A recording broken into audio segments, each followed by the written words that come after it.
هنا نبغي نسولك دكتور، البواسير ما كيأديوش السرطان؟ البواسير ما تيأديوش السرطان في أي حالة من الحالات، يعني إلا تعالجوا الإنسان بطبيعة الحال.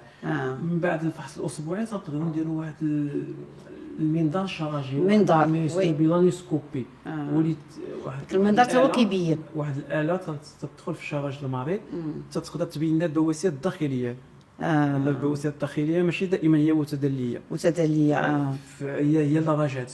هذا الفحص بالمنظار الشرجي يمكننا باش نعرفوا الى درجات كيبين البواسير الداخلية. هناك اربع درجات بغيت نعرفوا واخا يمكن الدرجة الأولى تكون هناك بواسير داخلية غير متدلية، ما تكونش غير نقية بالعين المجردة. في الدرجة الثانية تكون هناك بواسير تتدلى مع التباطؤ وترجع تلقائيا بعد التباطؤ. الدرجة الثالثة والرابعة هما درجات متقدمة، تكون الدرجة الثالثة تكون فيها تدلي البواسير مع إمكانية الرجوع ديالها ولكن يدويا.